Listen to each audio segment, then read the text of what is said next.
Alors InnovAgro, c'est le regroupement d'entreprises agroalimentaires qui ont pour objectif de se réunir pour pouvoir mutualiser leurs besoins et leurs ressources afin de gagner en compétitivité, réduire les coûts et gagner en performance. L'agroalimentaire pèse énormément dans notre développement économique. On parle de la canne, de la banane, mais effectivement, en termes d'agroalimentaire, c'est-à-dire la transformation de notre agriculture, il y a toujours eu cette volonté, cette démarche. Et il y a un vrai savoir-faire autour de la transformation de nos fruits et légumes, de nos viandes et d'autres produits de chez nous. Il y a une activité agroalimentaire qui existe, il nous manque juste effectivement un peu plus de matières premières en local pour pouvoir nous permettre d'être, on va dire, autosuffisants et en autonomie alimentaire.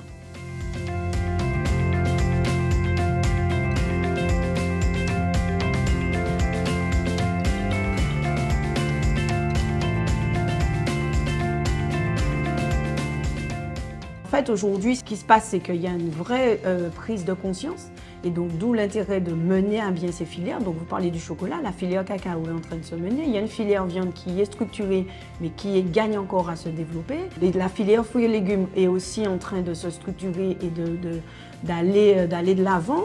Nous, notre objectif, par exemple, avec InnovAgro pour les années à venir, c'est de pouvoir travailler sur une filière agroalimentaire, c'est-à-dire vraiment travailler avec l'ensemble des autres filières pour faire en sorte que nous, transformateurs, on puisse vraiment aller demain sur un objectif commun, c'est-à-dire transformer nos productions, nos élevages et de façon à ce qu'à un moment donné, on puisse être autosuffisant et, comme on dit, à l'aube de l'autonomie alimentaire, voire de la souveraineté alimentaire, nous, on avons envie en tant que transformateur d'être présents.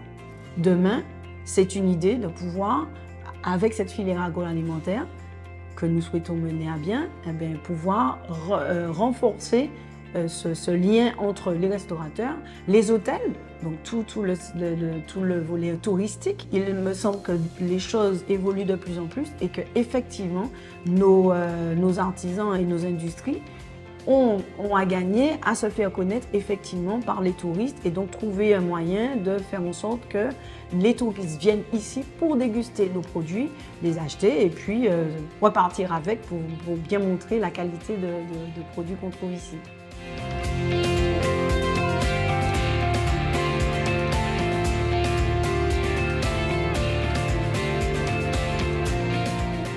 Le développement et l'évolution de notre production locale, et notamment en agroalimentaire, ne passe que par les Martiniquais.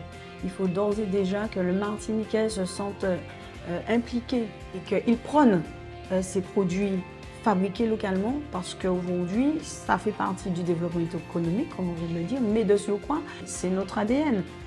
Aujourd'hui, on a un savoir-faire, on a des produits traditionnels et seul le Martiniquais est le meilleur prescripteur pour nos produits.